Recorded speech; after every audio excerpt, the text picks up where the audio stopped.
J'ai fait mes études à travers le sport de haut niveau et j'étais allée au HEC Montréal dans le cours création d'entreprise. Et déjà, quelques années avant 2012, j'avais l'intention de partir mon entreprise en santé bien-être. La seule chose, c'est que, comme tout projet ambitieux comme les Jeux olympiques, j'aurais pas pu m'y rendre seule. C'est drôle parce que quand je repense à les événements qui ont mené à la rencontre avec Cathy, il y a tellement de choses auparavant qui se sont passées qui font que moi, je me suis retrouvée là puis qu'elle s'est retrouvée là aussi également. Mais essentiellement, nous autres, on était dans la chambre, dans l'appartement 31, on était dans la chambre numéro 3. Puis dans la chambre numéro 2, 3 fois que le papier a changé du nom de l'athlète qui allait être là. Après ma course aux Jeux olympiques, nous, on a été transférés au village olympique. Du coup, c'est là que j'ai rencontré Marie-André.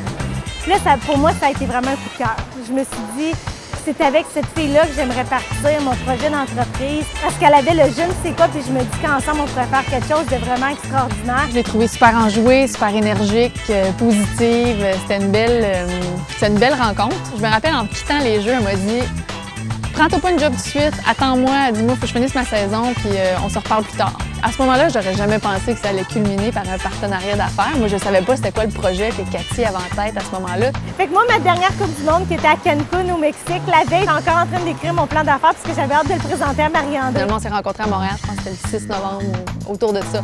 Fait que quand elle m'a parlé de monter en 2 Olympiennes, monter un projet de santé en milieu de travail, bien, ça m'a interpellée. Puis je pense que ça m'a pris... J'y avais dit que j'avais besoin d'une semaine, je pense, pour réfléchir. Finalement, je pense que je l'ai rappelé 2 jours après. Équipe Altius, en fait, a été créée dans le but d'augmenter la performance par le biais d'un programme de santé bien-être en milieu de travail. La performance humaine au niveau athlétique ou la performance humaine en milieu de travail, c'est la même chose. Je pense que des fois, on crée une distance entre les athlètes. Ah, bien, eux sont supposés être en forme, ils sont supposés être en santé, mais avec les années d'expérience que je me rends compte, c'est que la performance humaine, c'est disponible pour tous. Fait que les 3 enjeux qu'on a décidé de cibler, c'est l'alimentation en lien avec la santé digestive, c'est les troubles musculo-squelettiques, en gros, l'importance de bouger, puis pourquoi c'est si important que ça, bouger, puis qu'est-ce que ça nous donne, puis le stress et l'épuisement professionnel. On offre 3 services. Un, c'est un service de conférence pour informer les gens, sensibiliser. Ensuite, on offre un volet en action. Fait que là, on amène les gens en entreprise pour inciter les gens à bouger, que ce soit des cours de yoga, pilates, musculation avec élastique, massothérapie, coach de santé. Les limites sont toutes là. Puis c'est souvent des intervenants que nous-mêmes, on a utilisés aussi pour atteindre notre plein potentiel.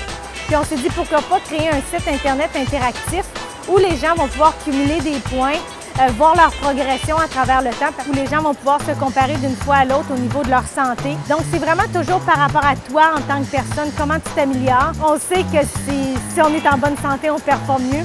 Mais il y a tellement d'études présentement qui prouvent que les employés en santé sont plus productifs, puis ça augmente la rentabilité de l'entreprise. C'est pas juste d'être présent à son poste de travail, c'est d'être présent et engagé. Je pense que oui, il y a continuellement de l'éducation à faire, mais les recherches sont claires et démontrent à quel point, quand on investit dans la santé de nos employés, au bout du compte, la rentabilité de l'entreprise en profite aussi. Si du coup, on peut vous aider à trouver un équilibre qui va avoir des répercussions ailleurs plus grands que ce qu'on peut l'espérer.